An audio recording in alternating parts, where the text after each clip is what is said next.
तुझं नाटक संपलंय आता. जा भीम, या आयुष्यात तुझं तसंही काही काम नाहीये.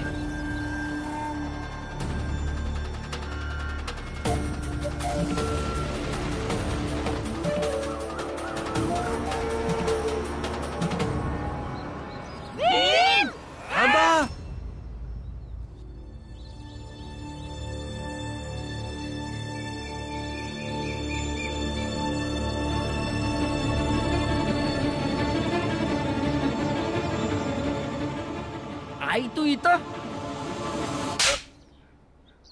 जेलात जाऊन आलास तरी बी नाही सुधारलास. काय मिळेल तुम्हासनी हे समज करून? पोरं उपाशी मरत आहेत हा, आणि तुम्ही इथं उगाच भांडण करत आहे. ते संघर्ष करतायत कारण तुमच्या येणाऱ्या पिढ्या व्यवस्थित जगू शकतील, सुरक्षित राहू शकतील. इथे उगाच संघर्ष चालू नाहीये. पण ही पिढी तर उद्ध्वस्त होईल ना महाराज. आणि जर ही पिढी उद्ध्वस्त झाली तर पुढची पिढी कशी काय चांगली बनू शकल? आणि विचार करण्यासारखी गोष्ट ही आहे का भांडण उगाचच आहे का चांगल्या गोष्टींसाठी आहे? इथे तुझ्यापेक्षा कमी समज कुणालाही नाहीये. म्हणूनच तुझे विचार आणि तुझं ज्ञान स्वतःकडेच ठेव. हे बघा, हिंसा काही समाधान नाही आहे. आणि तुम्ही समजांनी हा विचार करा का या लढाईतनं तुम्हाला काय मिळेल. आणि खरंच लढाईची परिस्थिती आली आहे का कोणी अशी परिस्थिती तयार केली आहे? परत तू आपल्या गोष्टींमध्ये सगळ्यांना गुंतवायला लागलायस. बरं तुम्हाला हे ठाव आहे का चायवाल्या काकासनी कोणी मारलं ते? यानं काका, तुम्ही चायवाल्या काकासनी मारलं होतं का? नाही भीम, म्या कोणाला बी नाही मारले. तर मी काय खोटं बोलतोय काय? दोनच गोष्टी होऊ शकतात.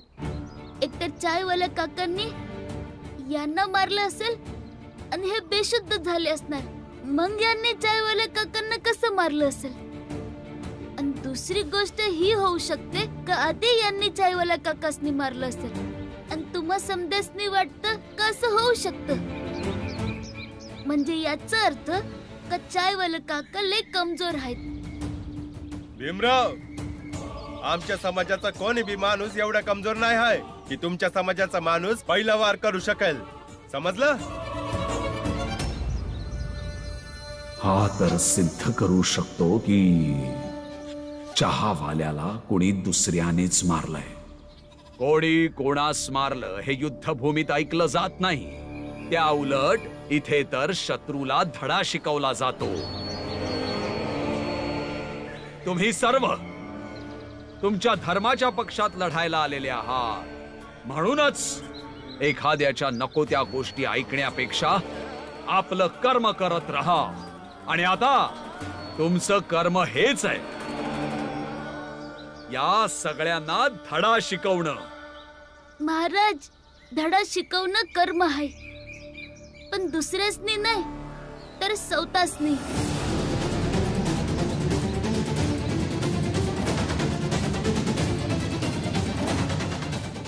तुम्ही नारी शक्ती आहे आणि तुम्हीच समाज आणि कुटुंबासनी आकार देता.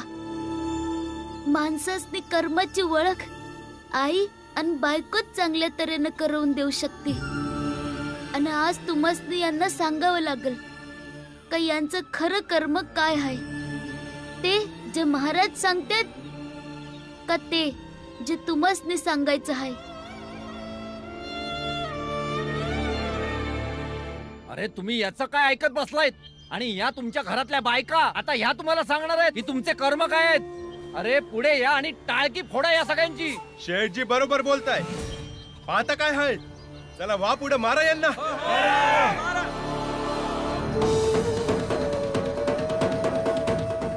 हा भीम काय बी बोलू दे, तुझं रक्षण करणं माझं कर्तव्य आहे. चल घरला चल.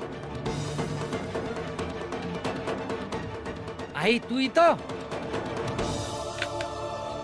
तू जाय, म्या नाही भांडणार. तू सोड माझा हात. आता तू मला शिकवणार की मी इथं काय करायचं आणि काय नाही. तू आज घरी चल, तुला दाखवतो मी. तुम्हासनी जेवढं भांडण करायचं आहे घरी जाऊन करा, पण आता चला इथनं. चला चला घरी.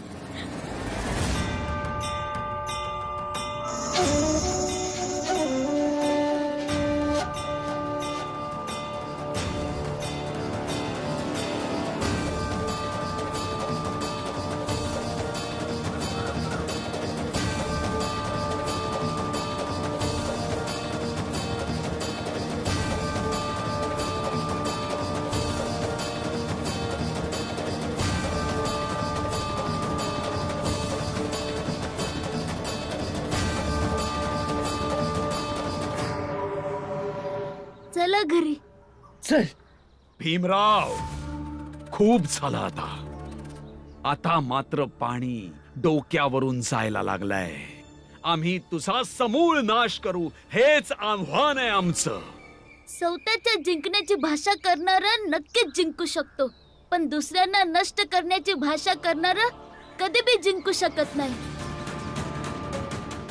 आणि राहिला प्रश्न आव्हानाचा, तर स्वीकार हाय आमासनी तुमचं आव्हान. आणि आता तुम्ही बी साताऱ्यामध्ये नाही राहणार.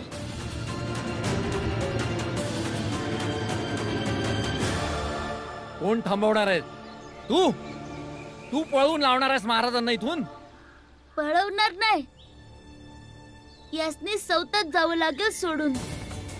माझ्यामुळं नाही, स्वतःच्या पापांमुळं.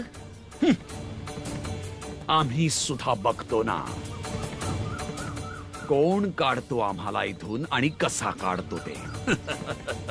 तुम्ही बघाच आता महाराज, कारण इजय नेहमी न्यायाचाच होत असतो. राष्ट्र संविधानाचा तूच शिल्पकार, समता अन बंधुतेचा तूच सूत्रधार, लेखणीस बनविलेस शस्त्रधारदार, भेदांवर द्वेषावर करुणी तू प्रहार. साहेब माझा भीमराया, साहेब माझा भीमराया, चला. साहेब माझा भीमराया.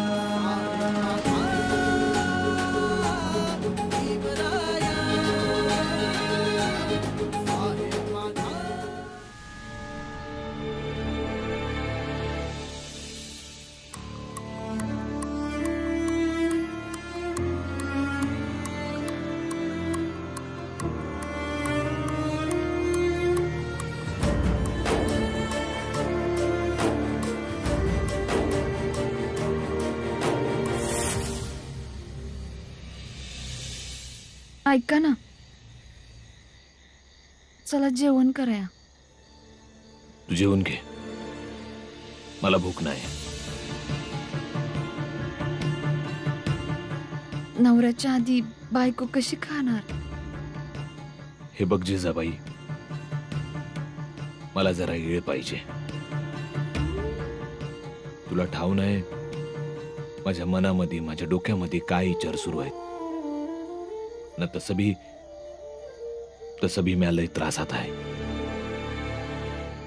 मला समजतं. तुमचं एक कुटुंब तिकडे साताऱ्यामध्ये आहे, एक कुटुंब इथं गोरेगावात आहे. अहो, पर याच्याशिवाय तुम्हाला कसला त्रास आहे तुम्ही सांगू शकता मला? तू जेवून घे, मी नंतर जेवून घेईन.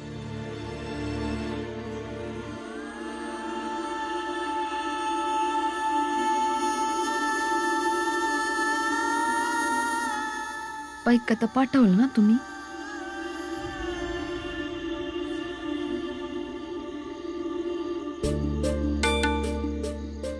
तर ते उद्यापर्यंत पोहोचतील. मी जेवण वाढून आणते.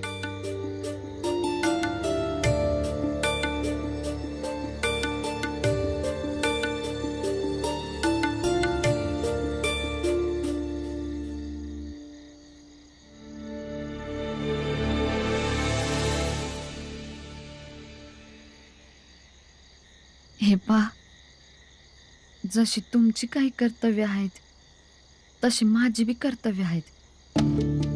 जेवण करणं या ना करणं तुमच्या मर्जीपरीस जास्त माझं कर्तव्य आहे. तुम्हासनी जेव घालणं माझं कर्तव्य आहे. खाऊन घ्या. भीमला तिथे जेवण द्यायला ताई आहे, भाऊ बहीण आहे. हे घे, गरमागरम भाकरी दे.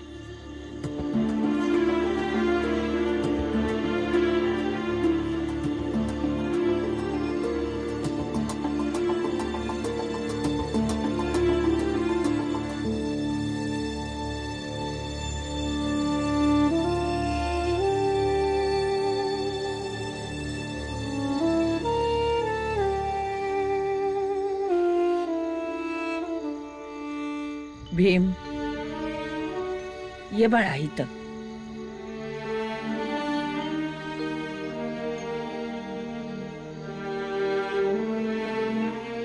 कधी पातूर उपाशी राहशील. आई बाबाशिवाय खायची सवय लाव बाळा.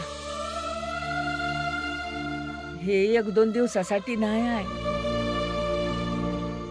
आता रोज तुला तुझ्या बाबाशिवायच खावं लागेल. वय भीम खाऊन घे. बाबासने नवीन आई खाऊ घालल. तू त्यांची काळजी करू नकस. जल में बसे कमोदनी चंदा बसे आकाश जो है जाकी भावना सोता ही के पास. खा बाळा.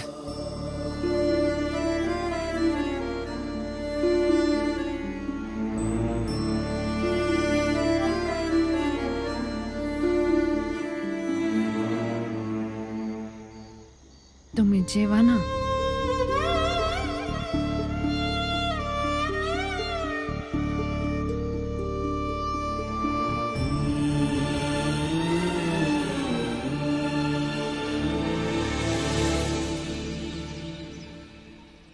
मी बी तुमचं आव्हान स्वीकारतो.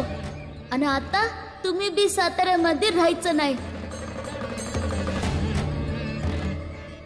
पळवणार नाही.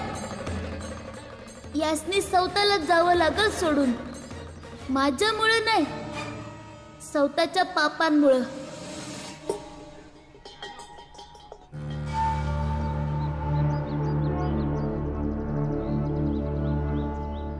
आम्हाला माहित आहे महाराज, तुम्हाला कोणत्या गोष्टीचा राग येतोय. राग त्या गोष्टीवर नाहीये, तर तो या गोष्टीवर आहे की आम्ही कुठल्या लोकांचे महाराज आहोत. त्या लोकांचे, ज्या लोकांसमोर त्यांच्याच महाराजांना इथून काढून टाकण्याची भाषा केली जाते.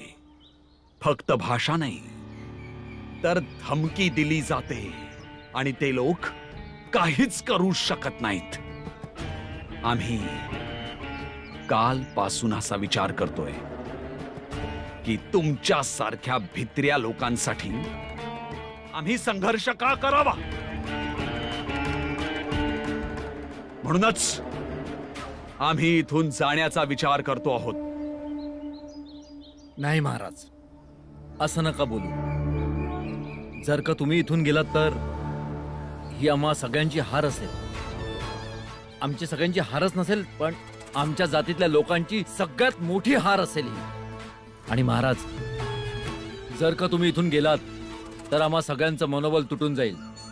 वय महाराज, तुम्ही निश्चिंत राहा. तुमच्या करता आम्ही आमचा जीव पण देऊ शकतो. आणि ते भीमराव तुमचं काहीच बिघडू शकणार नाही महाराज. तुम्ही जसे होतात आता बी तसेच राहाल.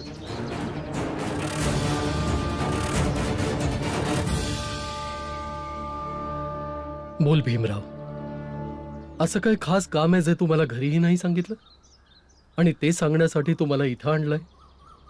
गुरुजी, मला तुमचं मार्गदर्शन पाहिजे. कोणत्या कामासाठी? मी महाराजांनी सांगितलंय का त्यांना सातारा सोडून जावं लागल. पण मला समजत नाही आहे का हे समजत कसं होईल. त्याआधी तुला हे सांगावं लागणार आहे की तू महाराजांना हे कुठल्या आधाराने सांगितलं. हे बघ भीमराव, बोलण्याला जर आधार नसला ना तर गोष्टी अतिशयोक्त होतात. आणि ज्यांच्या गोष्टीमध्ये अतिशयोक्तीचे भाव असतील त्यांचं व्यक्तित्व खूप कमजोर असतं. आधारविहीन गोष्टी कुणालाही शोभत नाही.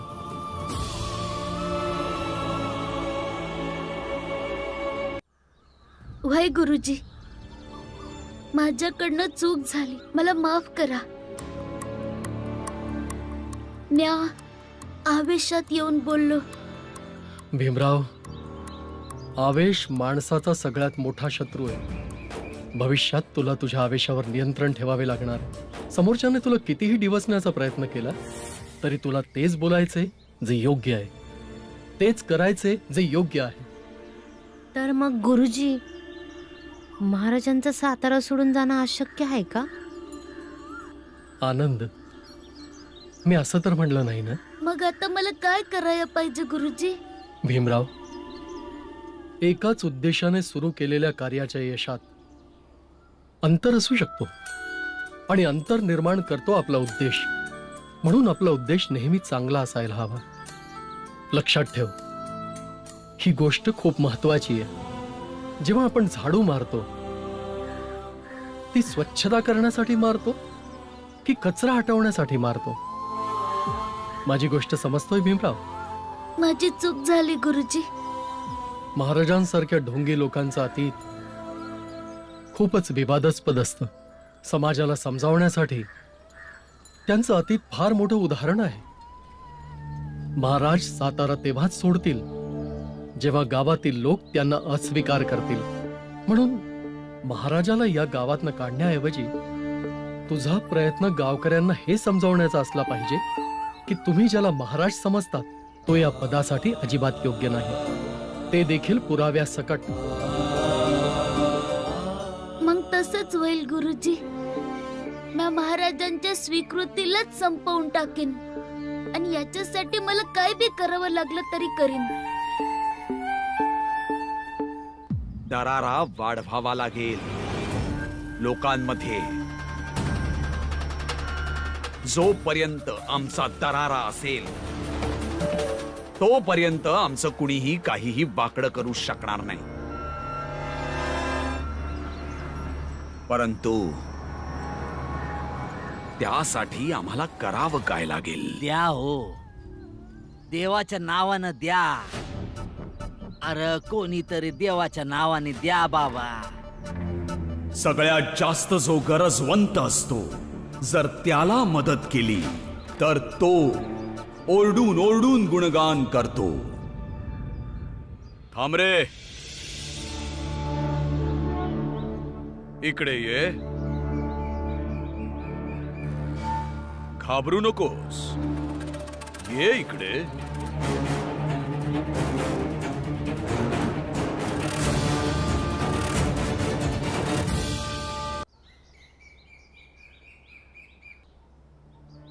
किती दिवसांपासून राहतोयस इथे? झाले असतील महाराज 13 ते 14 वर्ष. मग तुला तर सगळेच ओळखत असतील. ओळखत्यात तर सर्वच महाराज. ज्यांनी भीक दिली ते बी ओळखतात आणि ज्याने भिकेऐवजी राग केला, शिव्या दिल्या ते बी ओळखतात. मग कसं वाटतंय हे असं जीवन जगताना? आता असं आयुष्य कोणासनी आवडणार महाराज, ज्या आयुष्यात रागानं अपमान आहे. कदाचित मागच्या आयुष्याचं पाप असेल जे मी या जन्मात फेडतोया. तर मग आपल्या मागच्या जन्माच्या पापांचं प्रायश्चित्त कर.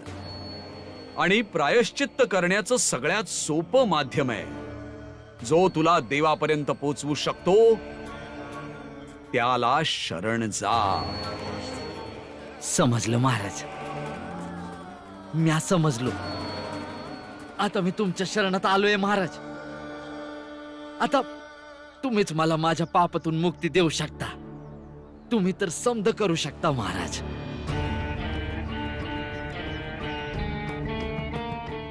महाराजांचा विजय असो. तुम्ही मला सांगा महाराज, म्या काय करू? कल्याण असो तुझं. उठ, उठ. आता चांगली वस्त्र घाल. आजपासून तुझे सगळे त्रास दूर होणार आहे. महाराजांचा विजय असो. भीमरावा विरुद्ध लढण्यासाठी मला तर हत्यार मिळालं. भीमराव, आता तू तुझी तयारी कर.